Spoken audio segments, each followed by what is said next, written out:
Amaro. Salsa ishte shumë djegse. Tani që e di nuk do ta provoj më kurrë. Po do ta kaloj. Kështu reagon ndaj gjithë gjërave që ndodhin në jetë? Shiko, unë theva këmbën dhe vazhdova garin.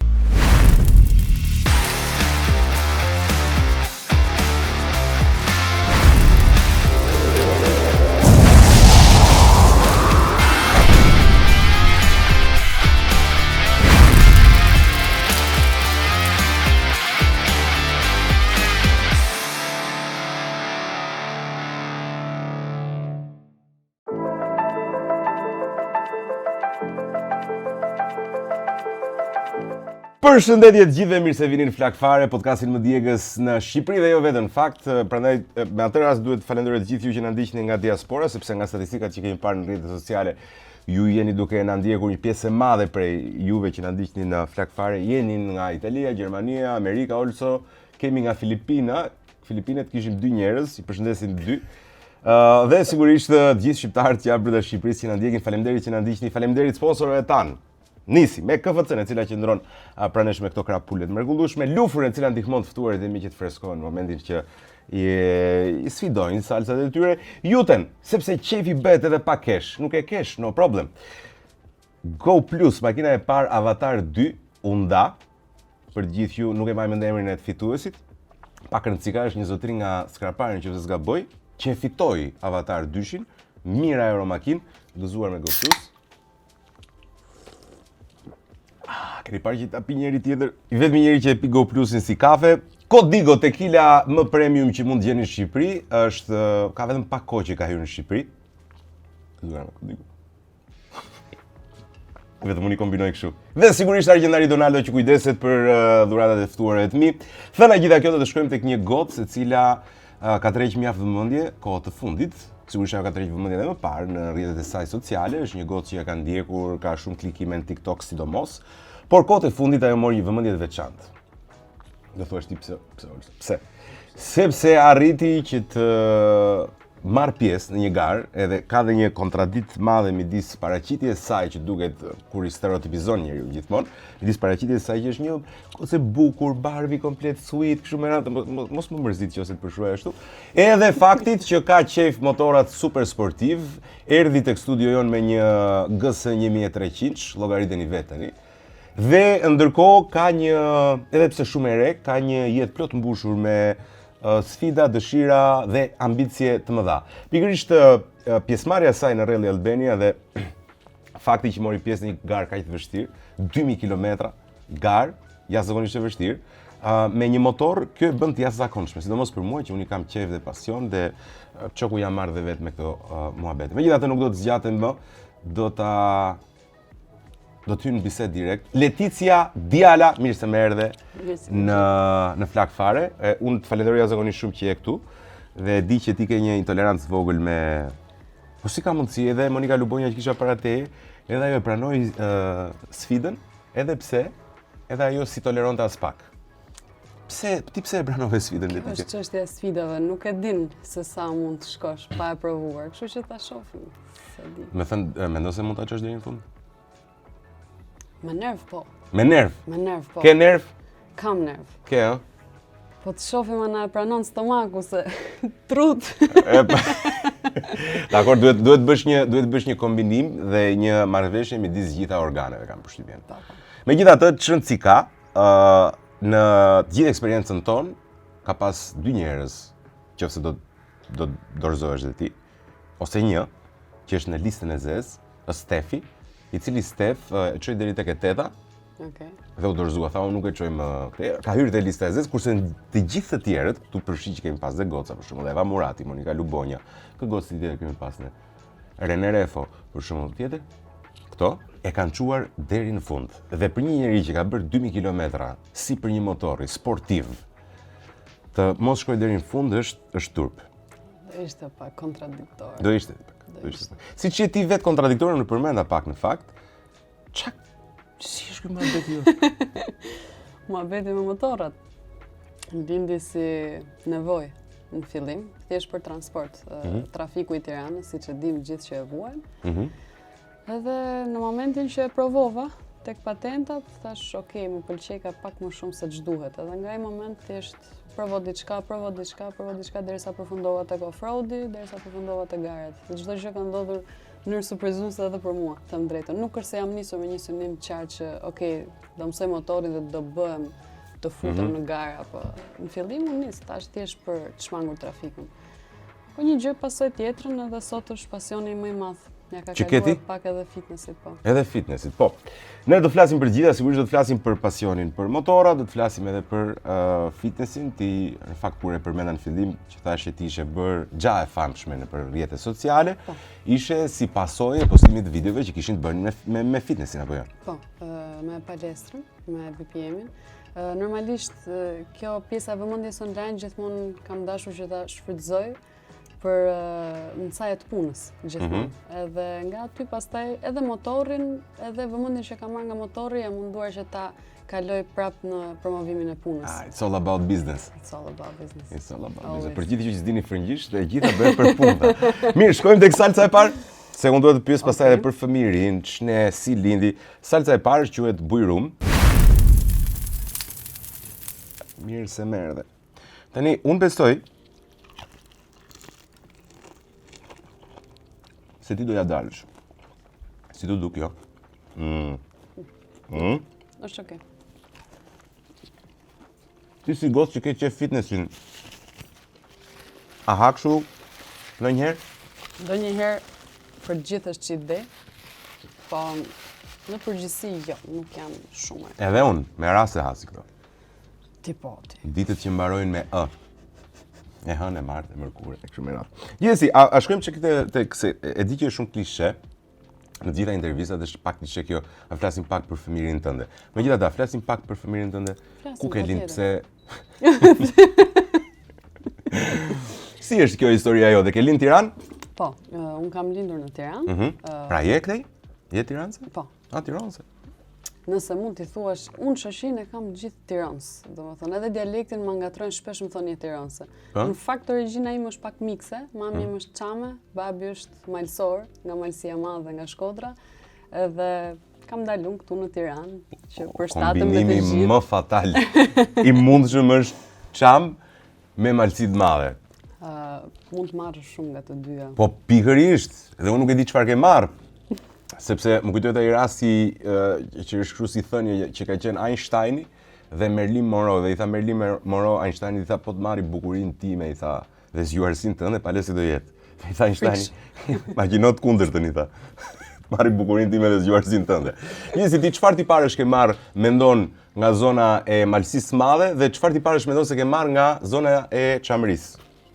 Besnikrin, dhe është e para që e kam marrë. Ka Malësi e Madhe? Ka Malësi e Madhe. Çfarë do thuash ti me këtë gjë tani? Që çamët janë besnik? Janë besnik. Pse duhet ta kaloni kështu ta përktheni në një gjë? Jo, prandaj të pyeta. Po e kanë si më të tipar, më të theksuar këtë Kanë veriut. të theksuar, më shumë malësorët, besnikrin, atë burrnin, që i thonë. Besën kështu, po. Besën e gjitha këto.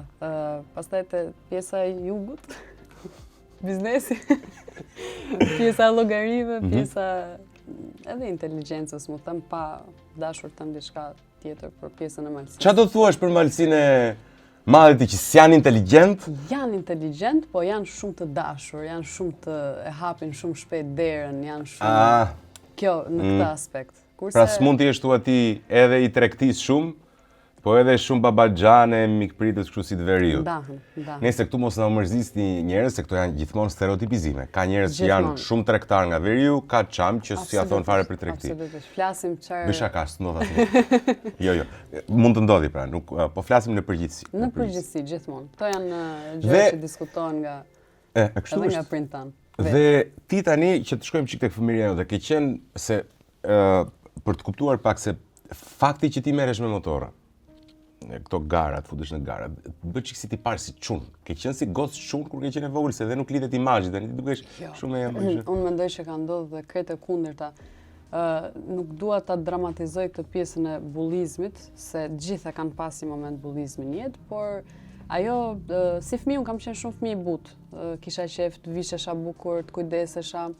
Mirë po, ndodhi kjo gjëja në një moshë shumë të vogël që u bollizoja nga kjo gjë. Pra ndodhi bullizmi nga kjo gjë, nga mënyra se si unë Po, edhe sikur ma pren pak atë dëshirën për të qenë gocë e bukur, e këndshme, edhe më detyruan që të kthehem në pak më e ftohtë. Edhe ky tranzicion ka ndodhur fiks në gjimnaz dhe mendoj që këtë do ma kuptojnë shumë njerëz. Kalimi nga 9-vjeçare në gjimnaz është një moment që ti zgjedh të bësh ose nëse ke këto probleme, flasim, ose nëse ke dëshirën, se ndoshta si ndodh gjithëve. Ky kalim në gjimnaz është gjithmonë do ndryshoj, do bëhe më mirë, do bëhe më e fortë, sepse ndron komplet ambient nga ajo që ke kaluar 9 vite deri tani 9-vjeçare. Edhe këtë bëra dhe unë. Në gjimnaz vazhdova pjesën e palestrës më shumë, se palestra nisa që në klasë të 8 e vogël. Atëherë kur s'm lejoi fare që të bëja. Po. Edhe s'të lejoj, po prape bëre pra... Nuk më lejoj, unë nisa për not, isha mosha. Është mosha, që është mosha. Dhe atëherë nuk ka pasur kaq shumë njohuri mbi fitnessin në Shqipëri në atë periudhë. Edhe sidomos edhe për femrat ishte tabu të bënin palestrë në atë periudhë. Dhe unë nisa për not, në fakt, pash palestrë më pëlqeu, ju luta mamit, luta më fut, du palestrë. Dhe vetëm gjë që bëj ishte pistë edhe ushtrime barku. Nuk më bënte asgjë tjetër ai instruktori. Okej. Se ishe e vogël prandaj. Isha e vogël. Pastaj në gjimnaz ju futa më seriozisht, fillova të merr informacion, pyesja. Steroid, tha edhe. Jo. Kuj. Kundra. Jemi kundra? Shumë kundra. Po pse më çik testo duhet? Jo. Se bëj shaka, edhe unë jam plotësisht kundër testosteronit e të gjitha këto. Nuk bën mirë. Nuk bën mirë. Përveç se nëse i ken nivelet të ulta. Nëse janë nivele shumë të ulta, testosteroni ka një mjek specifik, androlog për shembull, që mund të kurojë dhe quhet terapi hormonale. Po. Sepse nëse ti do ta çosh teston 1000, ai quhet kurim. Absolutisht. Ato që i marrin parë. Dhe që thua ti, merr testo ti në gjimnaz dhe fillon stërvitjen. Filloi stërvitjen edhe fillon palestra ishte një ego boost për mua. Okej. Më rriti vetbesimin jashtë mase. Aq sa fillova të zgjodha një shoqe, atë shoqen e kam edhe sot, në kontakt, se nuk është në Shqipëri. Edhe rria vetëm atë edhe vetëm, edhe thjesht mbaja të qëndrimin e vetbesimit, sikur po i nxirrej natin e gjitha gjërave që kishin ndodhur më përpara në vjeçaren. Okej. Kështu që nuk merresha më asnjë, por nëse tentonin ndonjë sulm diçka, unë kam qenë pak kthehesha, nuk e lejoja. Nga mendoja që ishte reaktive si natyrë. Reagoja, sepse kjo gjë ndodhte nga frika në atë periudhë, se kisha frikë mos po kthehet prapë ajo që ka ndodhur 9 vjeçare dhe këtu nuk duhet ndodhi jop edhe reagon. Wow. Shikoj, është shumë interesante që ti flet hapur për këtë gjë. Është një temë që unë mendoj që edhe në Shqipëri duhet trajtuar më shumë, sepse më mori komplet tjetër trajt biseda me këtë, se kjo është pak gjë që duhet të rëndësi, është pak serioze. Është shumë serioze. Aksesi që të rinjt sot kanë informacion në TikTok, në Instagram, ndoshta nuk e kanë moshën dhe kapacitetin për të parë dhe për të ditur aq shumë dhe e keq përdorin këtë informacion, edhe këtë gjë ju bëjnë dëm moshatarëve vet.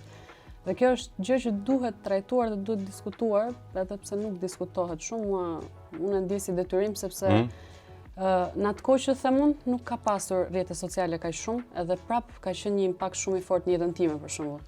Nuk e llogaris dot si mund të jetë sot që çdo kush ka akses për të e të mëshme, po. Është e frikshme, kështu që duhet pak kujdes tek kjo pjesë. Ti thua që ishe një fëmijë i butë i cili u ndjej kërcënuar, po themi, nga realiteti i cili e rrethonte atë dhe gjete stërvitjen si mekanizëm për të rritur vetbesimin tënd, për të fuqizuar, për të mbrojtur. Është instinkti çdo kujt mendoj që të gjejë një mënyrë të fuqizohet. Po ti gjete një mekanizëm pra që të reagosh ndaj gjërave që të ndodhin dhe përgjithsisht thonë që jeta nuk është çfarë ndodh, por mënyra se si ne reagojmë ndaj gjërave që ndodhin. Ajo është.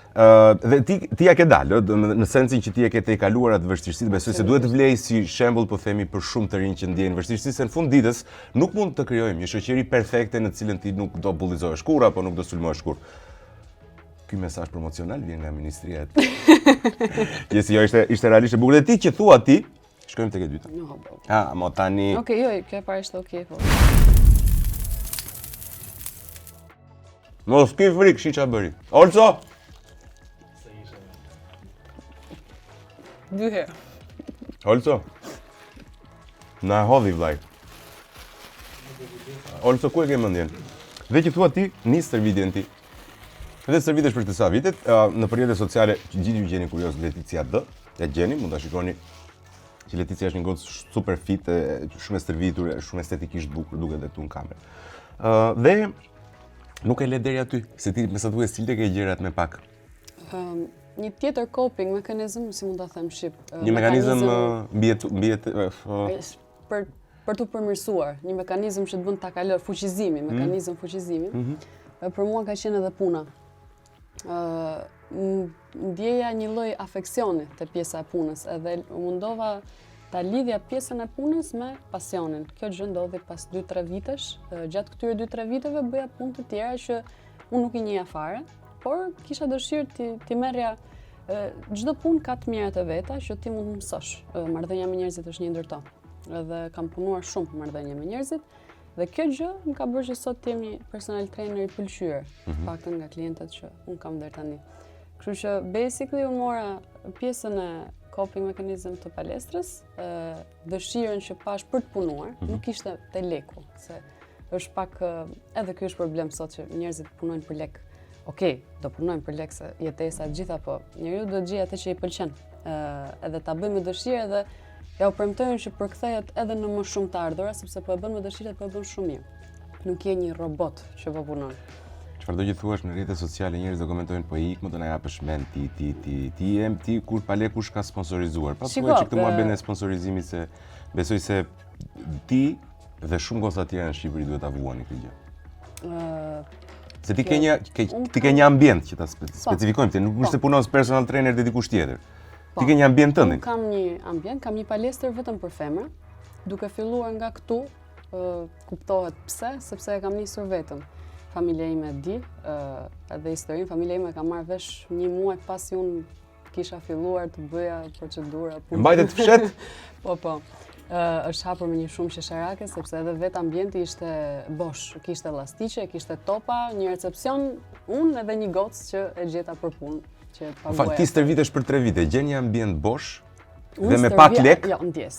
Tek pjesa e stërvitjes jam stërvitur për 7, sepse unë kam nisur në klas të 8, edhe në vit të 3 universitet, po që fëmijë. Në vit të 3 universitet vendosa pas shumë punëve që provova, nuk se që kisha një gjë, kur shefja tjetrin që më vinte vërdallë, më bënte detyrim, nga shefi më kthye në po, pse s'po ma kuptoni që unë po mundohem sikur të jetë e imja? Pse vetëm po më gjykoni, ose ma hiqni atë rrogën nga pak. Shumë situata të tilla më bën që të kuptoj, okay, merru me diçka tënde. Pra ti punoje në një palestër? Unë kam punuar në palestër, kam punuar në ambiente të tjera, në biznese të ndryshme, dyqane, pishina, kam punuar gjithandej. Në pishina që ke notare? Jo.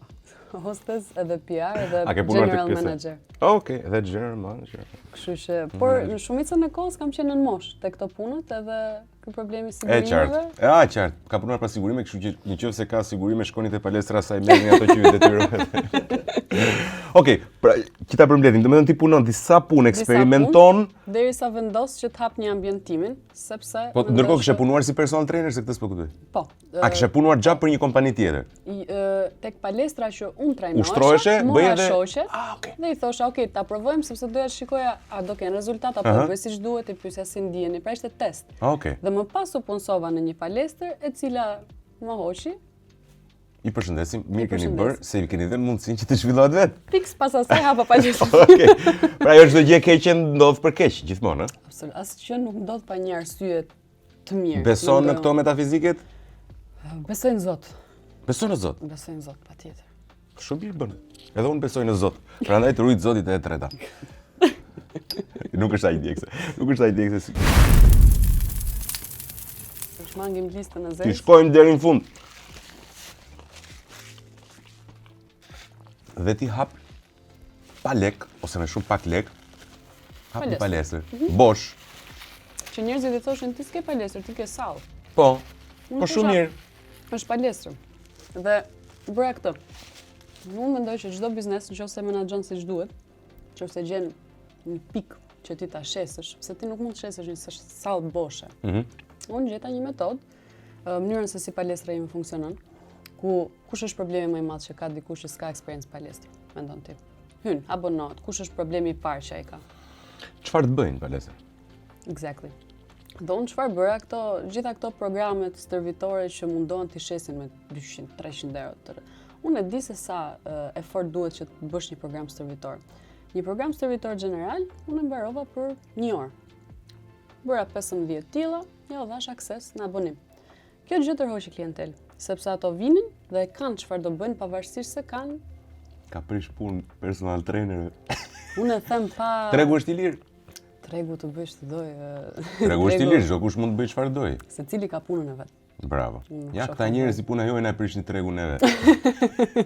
Dhe që thua ti, ofrove këtë, ofrove dijen te klientët që do vinë. Çfarë duhet të bëjnë ata me trupin? Komoditetin, dijen edhe pjesa që është vetëm për femra nuk se kjo pjesë paragjykohet ama bën se pse vetëm femra.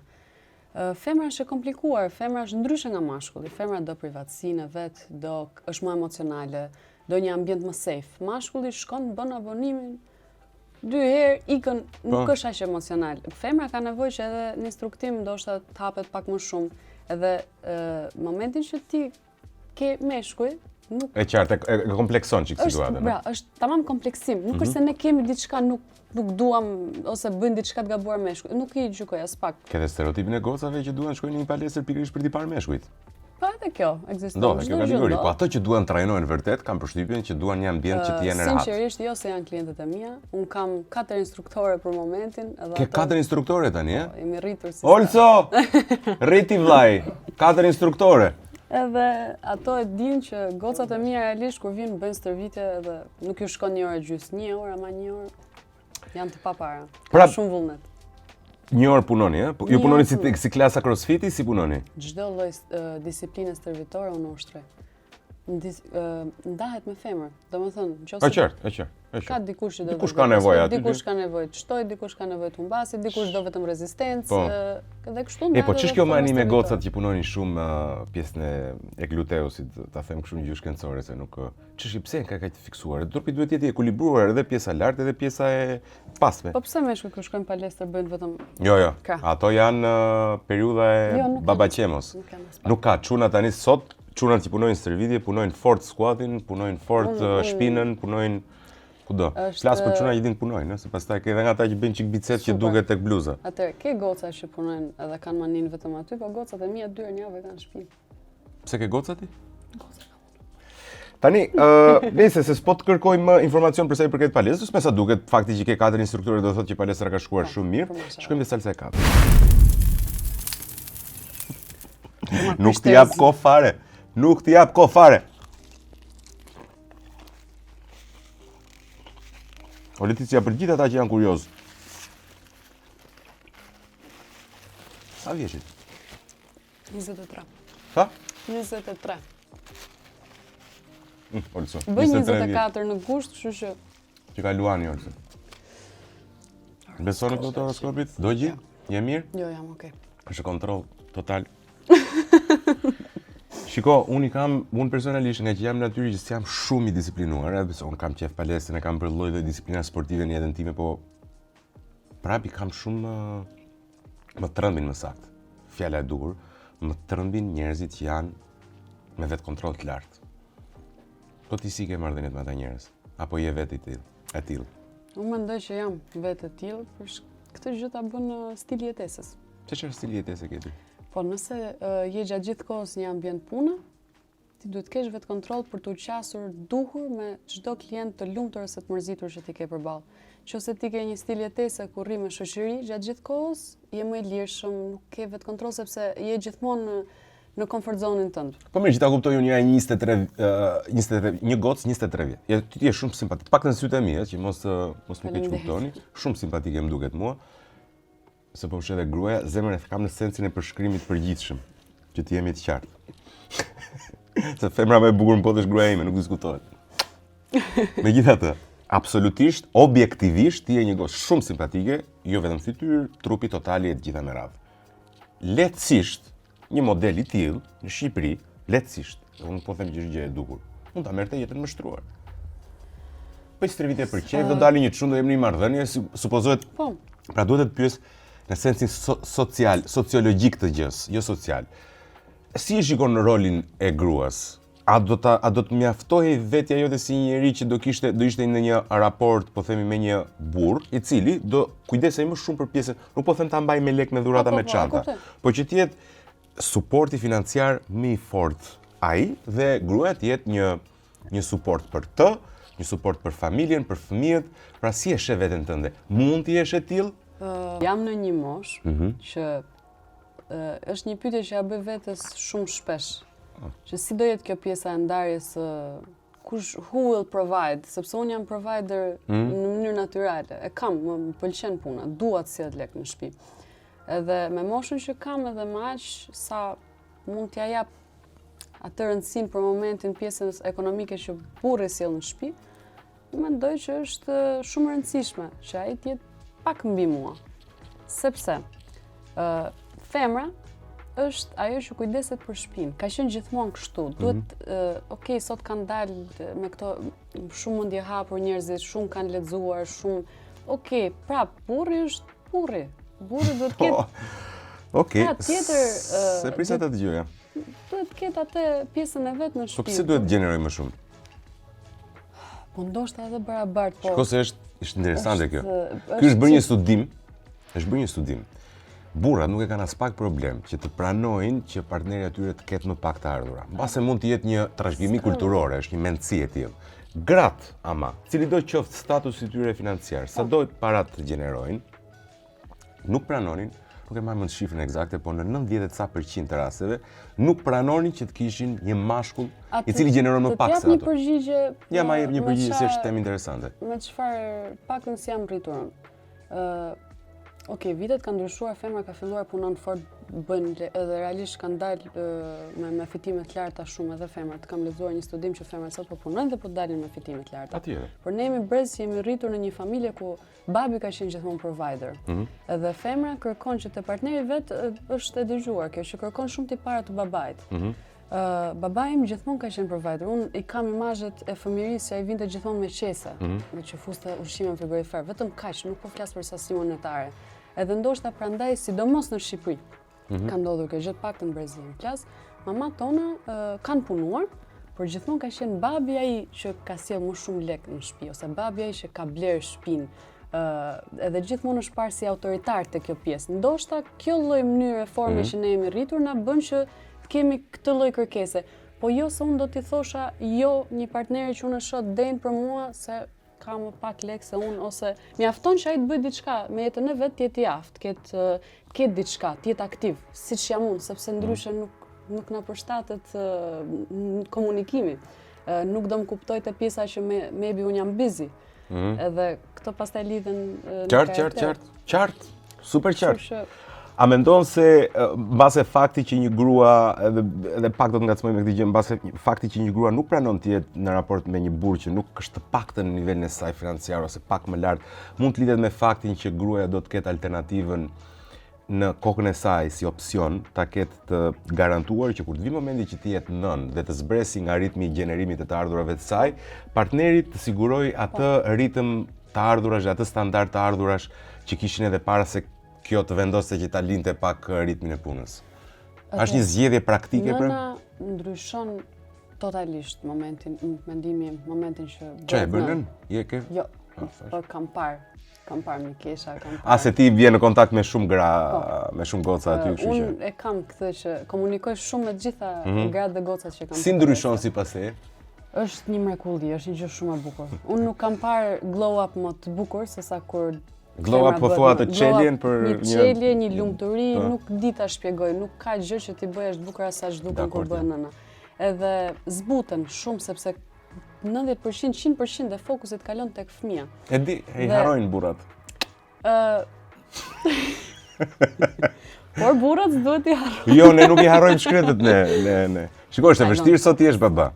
Në fund të ditës nëna e bën fëmijën. Atë muhabet ti do të ishte muhabet shumë i gjatë, ne mund të diskutojmë ta çojmë podcastin në 4 orë, por nuk do t'i futemi. Unë jam çik te kjo pjesë. Tek cili pjesë je ti? E bën nëna fëmijën. Po bëje vetë një herë, provoj. Po do ta bëj dhe do vi prapë dhe do të them.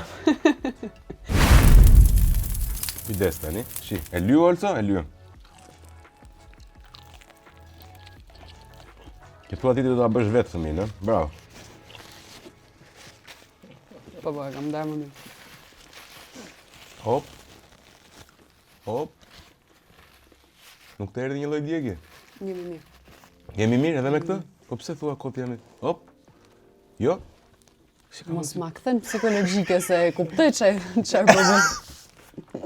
Qëllimi im është që të marr një rakim dhe nuk është që të më rrish kështu. Më është bërë si mbesa Hitlerit. Për nga moment jap 0 reagime. Na falni se është kanë edhe kot vështira me to luftrat Iran-Izraeli dhe nuk dim ç'themi. Ku ndjes. Dhe që thua ti pastaj, te eci ty ky muhabeti. Mirë, shkoj. Po normal po ndjek mua kjo. Eci ky muhabeti ka bër kot olso, ka bër kot sikur i ndjek shumë që eci ky muhabeti palesi. Eci palestrës. Dhe theti po marr një motor që të vi majtas djathtas shpejt Motori vërdan. ka qenë për shkollën. Për shkollën. Ja po se nuk zum shkollën tani. Informoj çik njerëzit për çfarë shkollohesh ti? Arkitektur. Unë kam zgjedhur. Ç'ka arkitektur, ç'patem arkitektur? Gjithmonë kam pasur dorë vizatim, për këtë e nisa, është kjo klisheja që po ke dorë vizatim mund të bësh arkitekturën, nuk ka lidhje fare. Nuk ka lidhje fare. Arkitektura ishte diçka ishte shumë më e bukur se ç'e prisja unë. Mendoja që ishte vizatime dhe kreativitet, po në fakt arkitektura më ka lënë një botë kuptim tjetër. Në çfarë sensi? Në çdo gjë që shoh dhe në mënyrën se si njerëzit i trajtojnë objektet. Se njerëzit kanë lidhje me njëri tjetrin, absolutisht. Kjo futet te pjesa psikologjike, njerëz me njerëz. Po çfarë arrin të bëj objekti psikologjikisht e kupton kur studion arkitekturë. Edhe di ta vlerësosh. Di t'i japësh ato pikat që për shembull, pse ti këtë studion ke zgjedhur ta bësh të zezë. Aty unë kuptoj për psikologjinë tënde. Prandaj është shumë fushë e bukur. E pse për shembull kuptoj, çfarë kupton për psikologjinë time për faktin që kam? Ti do ta çosh fokusin tek ftuarit. Ose tek vetja. Ose tek vetja. Po ka ndryshim të madh midis duhet ta çete i ftuarit apo te vetja. Ne në një tavolinë trumbullakët. Kështu që jemi barabartë. Pse e kam për tavolinë trumbullakët? Që jemi barabartë. Eshe. Ja, këto të bën. Arkitektura, tani ti e mbyll me arkitekturën? Ku je? Çfarë faze e ke mbyll? Atëherë, unë mos të them kot, nuk e kam mbyllur, kam një gjithmonë është ai tek provim, por unë kam arsye të fortë për atë tek provim. Pse se mora atë provimin? Ka qenë një provim në vit të tretë që është e vetmja gjë që më ka ngelur, me diplomet gjitha e kam mbyllur, jam pranuar, thjesht është ajo pengesa e atij provimit që ka ndodhur në vit të tretë, kur unë hapa punën, BPM-in, e kisha të pamundur të shkoja në 2 vende për një herësh, edhe humba si provim dhe nuk arrita ta menaxhoj kohën kur më pas. Do ta ushtrosh? Po, patjetër që po, por në një moment të dytë, sepse arkitektura do pak investim, do pak kontakte në njerëz dhe rruga më shpejt edhe më e saktë mendoj unë është nëpërmjet biznesit që kam aktualisht. Unë kam shumë kliente që merr. A domethënë ti do të kalosh pjesën e fitnessit të krijoj një network edhe për pjesën e arkitekturës? Network është çdo gjë. Do të hapesh më shumë në pjesën e fitnessit, do doje të bëje diçka akoma më të madhe apo? Patjetër. Patjetër. Fitnessi nuk mbyllet me një palestër. Kanë gjanga mamaja dëgjoj mua. Çam. Nuk mbyllet. Ti do të bësh një franchise, do të bësh një rrjet. Po, një rrjet. Një rrjet palezdrash. Ekzistojnë gjitha shërbimet. 23 vjeç also. Dëgjoj vjen. Je ëndra, e them shpesh këtë, je ëndra çdo vjerë deri në këtë moment. Je ëndra çdo vjerë. Goc. Pa vetë ke? Tipit në pi alkool gjëra jo. Jo. Ha gëzuar me tekila. Ama bëj një çik sa për kështu. Codigo. Tekila më premium bot, si duket, e mirë. E hoqi djegën pak. E hoqi çik djegën. Dakor. Okej. Hajde të vi prap djegja pra. Okej.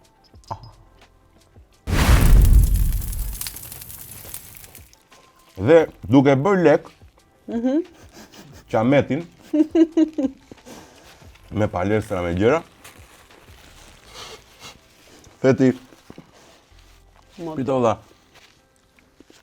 lek kemi, ko kemi, kur kemi, se shok s'kemi, se s'dali me shok, theti që të bëjnë një gjë për veten time. Ç'ta dhave më këtë muhabetin më, domethënë se tani ti ishte muhabeti që sa herë merr një rob, një papaq për televizor ose një skuter. Ai motorri 1300 që përmendëm në fillim, është dhurata e parë që unë i kam bërë vetes. Edhe thash se ta bleu dikush. Jo, nuk kush mund të blej motor një femre? Ta lutem tani. Shikoj, Jo, mos më bëj kështu si ta mendojmë kështu. Se vërtet i ke flokët ngjyrë platin çajan, po pyetje Bjonde mos më bëj. Pa asnjë lloj problemi me Bjonde, kurse kemi Që kjo kush i blen një gocë motor 1300? Asnjëri si blen një gocë motor 1300 njerëz, se kush Nuk i blen motor. po pikërisht pra. Kush do t'i blen një gocë? Ç'ta bëj ta mbaj në dhomë të gjumit. Tash. Po them, mund t'i bëj një dhuratë ama sa që vlen sa një motor 1300, nuk kemi shumë tani nuk dua të flas se kam hall se stereotipizohemi, po të flasim hapur në fund ditës. Sa raste gocash simpatike, të bukura ke, që u dhurohen makina. Të lutem, nuk e dalin në realitetin e Shqipërisë që me thënë, këtu ke një mjek që studion deri 30 vjeç, pastaj studion dhe gjithë jetën e tij, punon nga mëngjesi në darkë me orar pa orar, merret farton trut, dhe ta shikoj me Range e me makina luksi nuk e kemi parë në këtë realitet. Dhe shikon goca që janë 22, 23, 25, 27, 21, 18, që nuk e vën përjashtim që mund të ketë ndonjëra familje me para, edhe ja ka bler dhurat babai që jam kundër këtyre dhuratave gjithsesi në moshat hershme. Po shikon goca që pak a shumë ta tregojnë stereotipin e tyre se çfarë janë dhe çfarë bëjnë, që bredhin me makina që vlejnë me mira euro. Në këtë sens mund t'i bëhet dhurat një gocë edhe një motor. Mund t'i bëhet edhe një E kuptoj. shtëpi ndonjëherë, edhe një apartament. Po kur është tip pastaj që të shmend nga mëngjesi deri në darkë, jam stërviti, jam palestër, jam duke bërë njërin dhe tjetrën, ai e do për vete valla, kupton? Po kur bën telefon, ku je, hajde se erdha, kupton? Kurse ti je shumë busy. Pra probabiliteti është që ti ja ke bërë dhurat vetes, si bie me logjik. Me logjik edhe me fakt, me dokumenta. I ke dokumentat. Me vete si kam po. Si ka dokumentat. Pra ti i bën po shikoj shumë e guximshme, ç'ne 1300 një. Siç ta thash, është dhurata e parë që i kam bërë vetes, edhe 1300 që sa kishte dalë. Ka qenë oj parë e dyti se ma kanë komentuar këtë pjesë dhe nuk dua të bjem qafsh ose ka qenë dikush tjetër i parë që e ka futur në Shqipëri, që ka bler 1300-ën. Me GS-in unë jam e dashuruar si motor. GS, BMW. Edhe doli ky, e pash, edhe kisha dy opsione. Ishte gabim i rënd, ndoshta po nuk bëhem pishman. Ose do merja motorin, isha pa mjet në atë kohë, nuk kisha asnjë motor, asnjë makinë asgjë. Ose do merja motorin, ose do investoja në një ambient, po aq sa që kam tani, tjetër të dytë. Dhe bëra një llogari shumë të thjeshtë. Jo, nuk u egzaltova nga qefi hajde marr motorin, por në atë moment që unë siç po e trajtoja biznesin, nuk ndihesha sigurt nëse ajo që do hap do më ngrej apo do më fundosi edhe këtë që kam në aspekt menaxhimi, në aspekt stafi. Dhe gjithë ky stresi edhe pas 2-3 vitesh vetëm construction te palestra se kam rikonstruktuar 3 herë, shumë lodhje, më kishte rënë shumë edhe dëshira për të dalë, për të bërë pushime, dhe unë ndihesha gjithkohë sikur duhet jem te puna, thash okay, ti ke nevojë për diçka që ti escape, të ta bësh që sa herë ti hipësh mëngjes, edhe ti kesh punë, shkosh me qef, shkosh e lumtur. Edhe realisht ajo ndodhi, po ta marr, kam punuar shumë pasi mora motorin, sepse sa herë dal te puna që e shoh ose në mëngjes që e marr për tikur në punë, them okay, këtë e kam bërë vetë. Jam shumë e lumtur që ja kam dalë, sa ja kam bërë qefin vetes. Shumë interesante. Në fakt po e diskutoja para se të vija këtu këtë çështjen e të shpenzuarit paras. Përmendja historinë e një shoku i cili shpenzoi, asë nuk do të përmend asgjë se mund të kuptoj dhe kush është, po shpenzoi shumë para për një makinë shumë të shtrenjtë. Dhe ishte në një lloj mëdysje se në Shqipëri janë shumë kritik njerëzit. Po, Shqipërisë. E para do të thonë çe do, ose e dyta do të thoshin ta kisha gjetë më lirë. Këto janë muhabetet e Shqipërisë. Dhe u ndije çik në siklet se tha, a bëra zgjedhjen e dur që shpenzova kaq shumë para, ndërkohë është një njerëz që i ka nxjerr me djers, me mund, me gjak, me orë të tëra pune. Dhe ishte thjesht një ëndër në sirtar, pra donte gjithmonë ta kishte atë makinë Porsche, po themi. Dhe i thash që është një shprehje që thotë money you enjoy wasting, it's not wasted time. Do të thënë parat që ti shijon duke i shpenzuar nuk janë para të shpenzuara, sepse praktikisht kur arrin objektivat ose bën tik, ato janë pikërisht momente që të frymëzojnë të bësh akoma më shumë dhe të karikojnë për më shumë. Çështja është hajde të bindesh plakun e plakën për këtë muhabet. E brezi prindërve tan ama. Shqyr që janë ashtu se e kemi nevojë për këtë frenimin. Mam, po se eci futi Chelsea. Fjalia e parë, e vitit parë, Motori. e vitit dytë, jo, punës. Pse? Mam, po se eci futi Chelsea është mamim. Nuk kujdes, mos shpenzo, mos... Po s'është gjë e mirë ajo. Se si mund të mësosh nëse se rrezikon. Por kur ta bën kur ta parashtron si gjë, kur të vjen dikush e thot futi Chelsea, Ajo ndjesia që më jep mua futja e Chelsea-t më tremb. Kjo të motivon ty... Ta mbyllum, s'ka shans. Kjo të motivon në me? Që është mirë kur ta kthen dikush. Mirë, me sa po kuptoj deri tani ti ke kapacitetin që këto vështirësitë e tua dhe dhimbjet dhe frikërat të kesh mekanizma për t'i kthyer në forcë. Pra, ke një forcë të brendshme që është praktikisht e dukshme, se 23 vjeç kush mund të ketë një biznes të saj, të ketë mbaru ose për një provim gjithmonë almost mbaru shkollën, të bëj një. Po tani muhabeti, mirë, e bleve motorin. Po s'të mjaftoi nëpër rrugë, nëpër asfalt ti bie nga punat e shtëpiat e çdo në garë në... Ti filloj problemi. U apasionon e pas gjithë, Unë jam, siç ta thash, një shumë apasionante ndaj motorit dhe Shqipëria është një vend që ti nxjerr disa gjëra shefit pak. Çfarë sensi? Po ja, për shembull, në fillim fare. Në fillim fare kur mora motorin ishte një përgëzim i madh nga të gjithë që sa mirë, gocë. Pastaj sa të kaloj pak kjo pjesa e përgëzimit, kalon në tipo kërkon vëmendje. Është e vërtet kjo, diskutohet që kërkon vëmendje. Po kush nuk kërkon vëmendje në fund ditës? Jo, nuk kërkon vëmendje. Nuk ka lidhje. Unë motorin e kam mjet transporti siç ke ti motorin tënd apo makinën apo çdo gjë. Jo. Unë nuk kam kërkuar vëmendje. Jo. A di ku kam kërkuar vëmendje unë? Kur u futa ngar. Aty po, sepse aty kam çajap, kam për çfarë ta ngrej zërin, kam për krenari ta them. Po çfarë shkove për gratë, për gjitha gratë, mos thuaj nga këto se këto janë klishe fare tani. Ti shkove për veten tënde? Unë radh parë shkova për veten time ashtu sikur kam bërë çdo gjë. Mrekulli.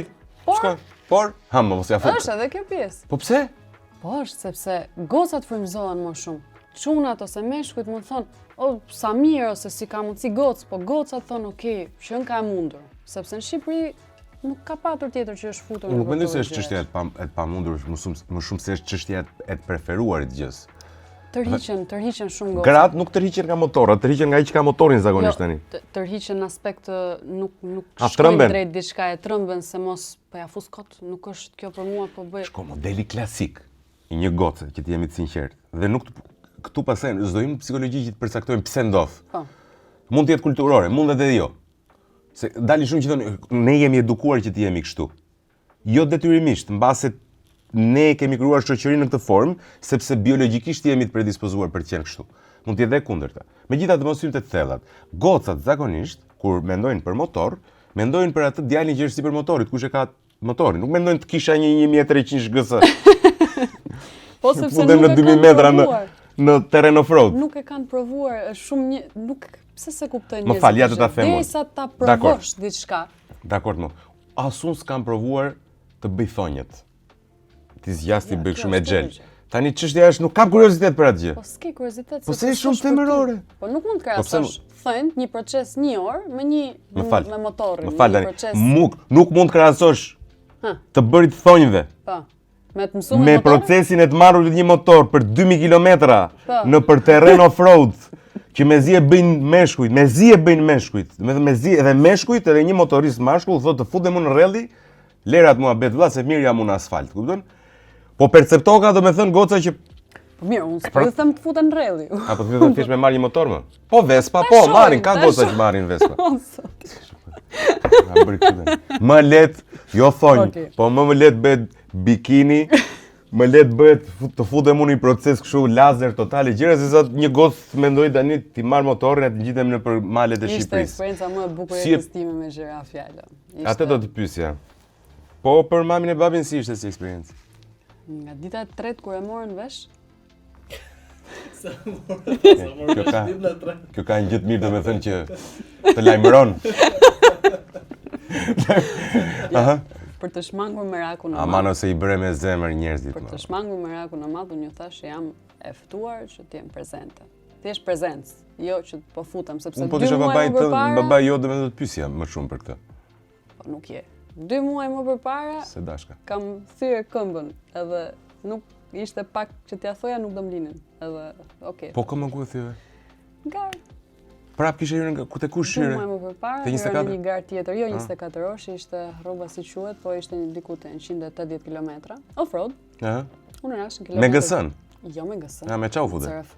Me CRF u fute, dakor. Tash mos ishe fut me GS. Jo. Se GS-ja... Nuk është për GS-ja Po, pra s'bën sport. GS-ja pra të sport. Po këtë CRF-n kujt e ke? Timen. Ku jemi? Po këtë CRF-n, sa bëjnë këtu? CRF-ja? Po më thuaj të një çmim, më thëmë më pak më shumë. 5 met, Më pak. 3 met, Më pak. 9. A mo CRF, qa CRF ke marrë me 500 kilometra? Le. Të re? 7.000 euro? 8.5. Ja, jo 9.5. Prap këto me lekët e... Ore, sa abonime ke marrë? Do abuzoj në komente, di unë. I njoh shqiptarët si janë. Për të gjithë ato që kanë Si janë këto reagimet? Futen të BPM-i dhe të shohin grupet e mia të gocave. Jo, ma absolutisht të bisha ka. Në fund ditës njeriu modaliteti asnjë gjë më fare hiç. As po Jo, jam digjet. okay. Po gënjeu më për gënjeu. Erdhi më gënjeu sy për sy në studio. Po hanga marati. Si pret këto komentet në rrjetet sociale?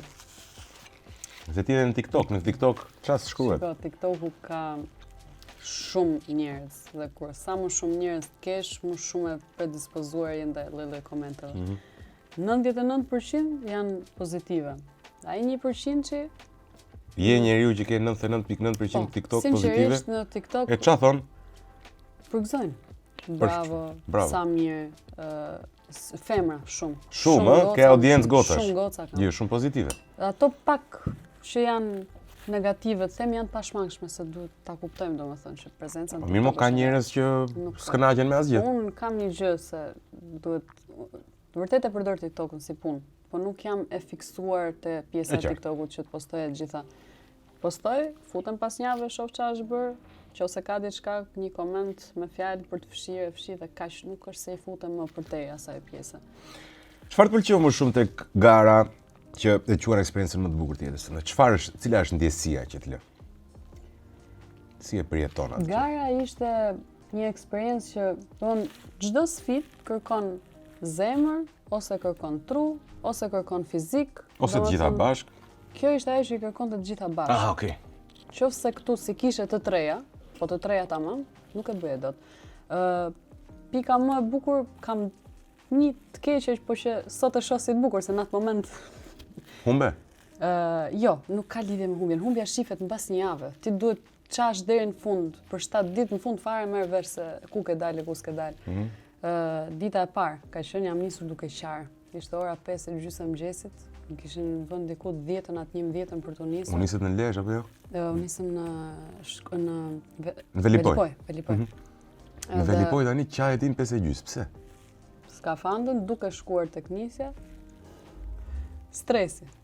Nuk kisha frikë sepse nga eksperienca e fundit që kisha thyer këmbën, nuk kisha hallin tim. Kam hallin vetëm që familja, që nuk dua t'i rëndoj te kjo pjesë, dhe nuk isha sigurt e bëra mirë që si u thash, isha shumë e rënduar te kjo pjesë. Pastaj çdo gjë shkoi mirë për 170 kilometra. 80 kilometra që i fundit ishte një terren. Aty ishin 2 motoristë të tjerë që kishin hapur krahun. Unë rash 6 herë. Këtej, andej, dhe këto më thonë, po lëre, erdhën makinat, desh Se po. Aty smër do të frymë zemra, thash se më plas. Aty kam net 1 orë gjys, derisa mora veten edhe vazhdova. Se s'ke qa bën, qa do bësh? Do thrasësh asistencën, do djegësh garën, ditë e parë. Ishte shumë sfiduese psikologjikisht. U mërzita shumë, u lërisja, unë s'futem më, unë do futem prapë. Kurse momenti më i bukur pastaj ka qenë finishi fare, ditën e fundit, këtu në Tiranë. Nuk di ta them me zonë, se unë jam pak keq me zonë. Ishte një rrugë lumi, edhe aty rash.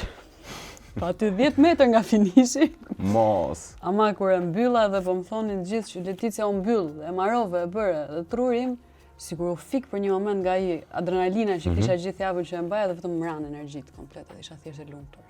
E mbylla, e bëra, duket se e bëra. Ishte shumë emocionuese. Wow. Unë se kam provuar, po do doja shumë. A shkojmë tek ku jemi Molso? Këtu jemi apo këtu? Dinamit. Kemi ndryshuar mbi dinamit, ja kemi dinamitin më të lehtë. Ishte me kërkesë.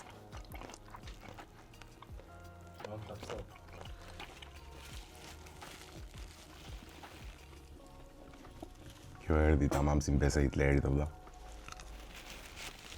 Erdhi folja si lëvizja që piku. Jam intolerant. E bëri vetë, e kupton? Si do përfundon dhe kjo 23 vjeç tani me palestër të saj, me prona, me 4 apartamente më tha kam Tiranë. Bëj shaka. Dhe i thua ti, super eksperiencë. Në fakt, kur kam qenë asistent për Nacho Racing, i përshëndes çunat. I përshëndesim Nacho. Vendi parë, vendi dytë Nacho tek makinat. Ole ole, Eri Nurka dhe Dorian Nurka. Nuk diskutohet garanci absolute. Dhe kur kam qenë par vjet asistencë për ta, një çun na ra me motor. Unë e di sa rrezikshëm është me motor. Do të thënë, që ta bësh me makinë duhet të jesh i çmendur. Që ta bësh me motor duhet të jesh budalla. Po. Dhe na erdhi një çun, na ra para këmbëve me motor. E quam me Dorin. Në fakt ishte një garus i vjetër, vjen nga Kosova, nga Zvicra, në fakt shqiptari i Kosovës Zvicrës, që jemi korrekt. Dhe e kishte hum komplet, domethënë, kishte rënë diku tjetër dhe nuk po kuptonte çfarë po i ndodhte. Ai shumë nga tronditja. Dhe në një moment ra prap. Dhe kur e morëm ne nuk dinte as kush ishte, as pse ishte në atë garë. E tjera me radhë, kërkoi një cigare, i tham ne po e pi cigaren. Nuk e di ai pi cigaren, tha po. Gjithsesi po u mbytes i bie se pi. E mori ndezi, e kaloi, e pi kam tha. Duke pi cigaren u kujtuan dhe gjëra të tjera, mos pastaj u mërziti shkreti se kujtoi që kishte edhe 3 fëmijë. Dhe tha, po kam fëmijët, ç'a bëra unë për fëmijët e kështu me radhë, nuk fute më, e morën, i bën dhe të gjitha analizat. Thashu sa gjuna do e traumatizuar për jetë i shkreti, thashun Dorit. Po tha Dori, se Dori kishte më shumë eksperiencë. Të nesmen e pam sërish në garë. Ky është muhabeti. Mendon se do të futet krimbi në këtë pikë që do bësh se kanë thënë plot, kur të bëj me fëmijë nuk merre më, kur than. Ba bën me fëmijë prap hyn. Nuk e di. Për këtë nuk di. Mos e fut mikrobin, dëgjoj mua. Mikrobi im është futur gja. E fute. Edhe kam filluar ta studioj që çfarë duhet të bëj që të dal sa më mirë nga duhet qetësi dhe realisht e kam marrë me qetësi dhe kam kaluar shumë. Je natyrë që qanti? Çfarë pyetje ja qan, gjithë qan. Ja mo, që qan shumë. Po natyrë që qaj shumë mirë. Jo. Vetëm në për këto rastet kur po shkoj drejt. Nuk e do gjë as kjo Olco. Marja, tentojmë të nëndën. Tani çfarë planesh ke? Tani zgjerimin e BPM-it. Po. Ta marr atë provimin. Çfarë? Shumë mirë, BPM-in provimin. Në i dasëm kemi në i martër. Dasma ime një Ore, ditë të shbër pyetja kështu për shembull, mos je që nga ato gocat që janë qenë gocat. Ta komentojnë këtë si gjë? Na komentojnë pak, po është budallik për të menduar. Po pse? Sepse ti ke tipare çik jo tipare fizike, po tipare karakteriale maskullore. Jetojmë në një society që nuk e kanë problem ta tregojnë nëse kanë të tilla drejtime njerëzit. Jo, Shqipëria është problem. Nuk ka asnjë lloj problemi të kesh drejtime të tilla, po. E kanë kaluar fazë, e kanë kaluar shumë. Jo, as pak nuk jam. Ta mbyllim këtu këtë temë, por jo, nuk po them që je, a e vuan ose atë gjykojnë për këtë gjë ose atë komentojnë? E mendojnë. E mendojnë, ëh? E mendojnë se normal motori, makinat, pasojë unë kam edhe makinë. Çfarë ndodhi me makinën tani? Ka me makinë. Makina ime është operuar disa herë. Çfarë makinë ke? Benz. E 36. Çfarë është e 36? Tu e njerëz, ku dini? BMW. Është një BMW retro e vjetër, e 1997-s. Ah, sa pjesë është. Është ribër. Nga Çfarë fillimi. motori? 3 mish. 3, ë? Çdo gjë nga. Sa lekë hedh aty ke hedhur? Le mos e pyet thaç, na hap plak. Po çi ke hyr këtij mikrobi? Çi ke Kam hyr? patur gjithmonë. Janë gjëra që më bëjnë një ndjem shumë e lumtur sinqerisht. Edhe deri në pikën që nuk më ndikojnë te biznesi, nuk më prishin punë, në aspektin monetar, unë mundohem mos i lë pas dore, se më japin Kënaqësi, po nuk diskutohet. Tani s'më përgjigj, ka shumë njerëz që mund të jenë kurioz tani. Po. Beqare jo? Prit. Beqare je? Nuk përgjigjesh për këtë. Përgjigjem. Atëherë do thotë që kanë një liri. E humbut mundësinë çuna. Kur ishte pa gëse, pa gjëra, nuk kujtohesh ti tani. Tani që mori gësën kjo, tha... Nes, halal o vlla, kush do që t'jesh. Bravo të qoftë. A do digjesh me në një salti se më nxirë jetën? A është e fundit? E fundit është, po nuk e di domethënë. Po ka ato që kanë atë. Ja, s'ka thash gjë, ti, se ma. ja. Do ta haj deri në fund mos është menaxher, ajo është gjysçame, nuk e... Ose se shkojnë dom qunaf. Kjo është. E, po lyje që Ha. lyje. Ha, të keq. Ha, lyje. Erdhi këtu bëri ç'deshi. Edhe ika.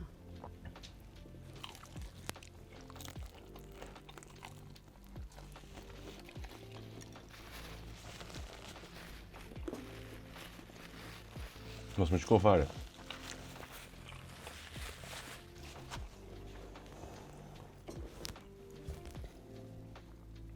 Nuk ka mundësi është bish. Për zotin është bish. Shisha se drega. Ju nuk e keni ide se sa djeg se është kjo që të bëngër. Amaro. Nuk do të japësh veten fare, për gjitha këto goca që... Po loti. Shifë mos sa se dërlije që është. Më morin qaf. Shifë tani, po loton. Ka zot. Përvëllova për vete.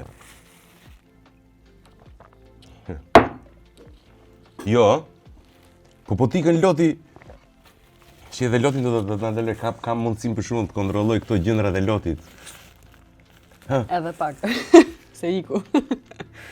O vlla, Mirë, nuk ka ti pse? mundësi, më vlla. Na mashtroj komplet. Ta ecë edhe gjithë. E që ke bish për zotin. Faleminderit shumë. Po që ishte kjo, s'ka mundësi. Që si merr veten tani, merr ko. Jo, ha? S'do lëshoj, s'do lëshoj sa që mund. Po pse, ore, sa të kanë bullizu kur ke qenë e vogël, më çat kanë bëu? Se mbaj mund. Se di.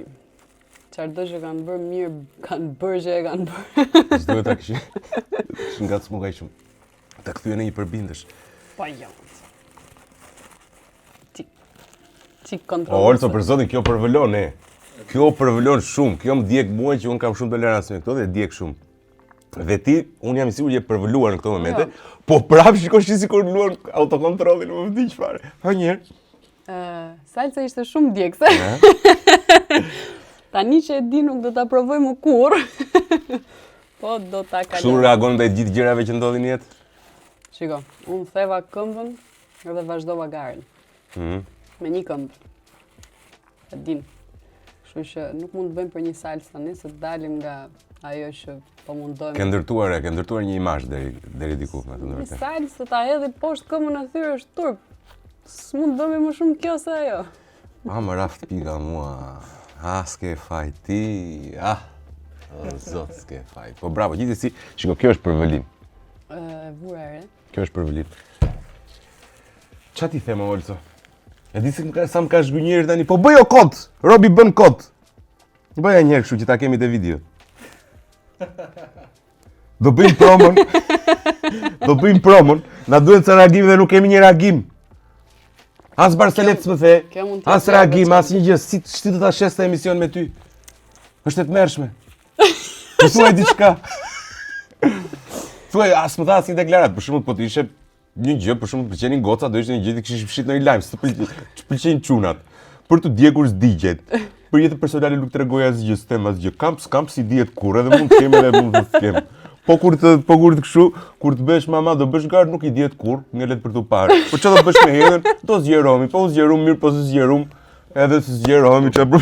Lumturia vjen kur njeriu e kontrollon botën e vet. Po leça lumturia e vërtet, thon njerëzit, lind pikërisht kur njeriu del nga autokontrolli i tij.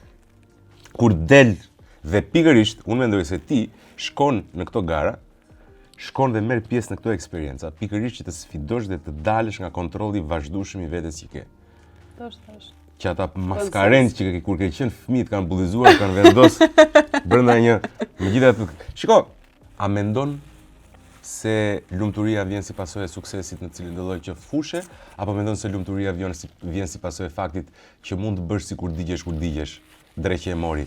Lumturia vjen kur njeriu është i kënaqur, e pranon veten e vet, në radhë parë me dështimet dhe me sukseset e veta. Vjen kur nuk kërkon më nga të tjerët, Më bezdisi. të të bezdis vetëm pak. Vjen kur nuk kërkon nga të tjerët, se të kur s'do funksionoj me prit për tjerëve. Edhe kur e vën veten në vend të parë. Duhet vend të parë. Je kështu, ë? Po ç'do bësh, do bësh vend të parë? S'po Atë flas gjesh për më mirë se familje. ty. S'po flas për familje. Kush, për çfarë?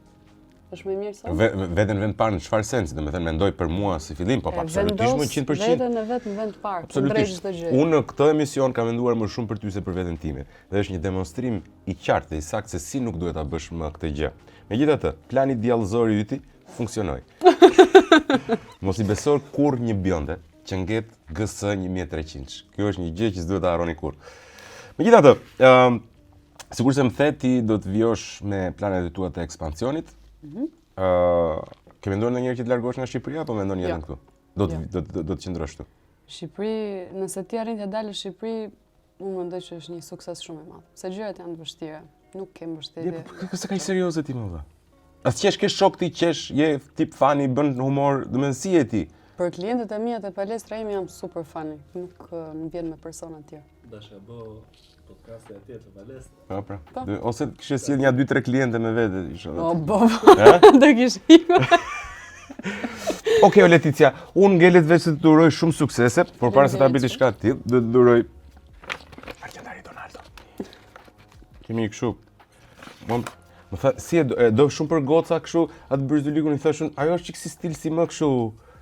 Se dia që ishe kaq goc. Bëm një bërzulik shumë me gogla, kështu dhe me ari që mund ta kombinosh me të zezat që ke vesh sot. Faleminderit shumë. T'ju ketë lënë uratën. Po vishet njeriu me të zeza në emision. Qa humor, bu! Seriosisht! Faleminderit shumë, është shumë e bukur. E la aty në cep. Do me thënë, mos e ftoni me një intervista tjera. Zoti! Anti-reklam! Jo, bëj shaka. Unë e shijova shumë intervistën, besoj se kemi prekur gjëra që janë shumë të rëndësishme edhe në aspektin social. Për te çdo lloj shaka unë të komplimentoj jashtëzakonisht shumë. Të komplimentoj për faktin që vimi jetë vështirësitë tuaja ke kthyer në forcë, e diskutuam këtë gjë. Për faktin që ke ambicie, ke vizion, por ndërkohë edhe je disiplinuar dhe praktike për të kthyer gjërat që ti dëshiron në realitet. Për faktin që ke pasione që është gjë më çmuar që mund të ketë dikush që të ketë pasione, cila do qofshin ato, çdo kush duhet të ketë pasione. Për faktin që më erdhe, nuk të falenderoj ama, për faktin që nuk u dogje, për faktin që më tregove asgjë për te. Ishte more than enough ajo e fundit. Unë e di që u dogje më, mbase stomaku jot po uluret në këtë moment. Ti zbras një reagim. Megjithatë, kjo është Leticia, djala miq dashur. Që si kur bënde kështu. Ç'o bëj, se kam motorin këtu. Tiki. Falenderojmë sponsorat tanë Qefi Bet edhe pakesh, kështu që Leticia nëse ke nevojë për të blerë një motor të ri që kushton shumë, mos merr sponsor Majtas Djathas, as mos u mundo vetë për të bërë palestrën e dytë, merri nga jute dhe e siguron. Qumshti lufra që nuk u desh fare apo e përdori një moment, Leticia e përdori një glëk sa për kështu. KVC-n Go Plus, mos harroni Leticia, mos harroni ti, merr pjesë tek shorteu, loja Go Plus e gjen online dhe mund të fitosh një avatar dysh, nëse ty të pëlqen. Është makinë elektrike, apo ti do me injator? Më nga këto që bën bam. Do me zhurmë, s'ka problem. Dhe Kodigo, tequila më premium që mund të gjeni në të gjithë Shqipërinë, sapo ka hyrë, ka shije të ndryshme, keni blankon, keni të verdhën, gold, janë spektakolare. Argjendari Donaldo ne përmenda sigurisht dhe ne takohemi në të gjitha rrjetet tona sociale, mos harroni na bëni subscribe, like, follow në Flak Fare. Deri atëherë, kalofshi bukur.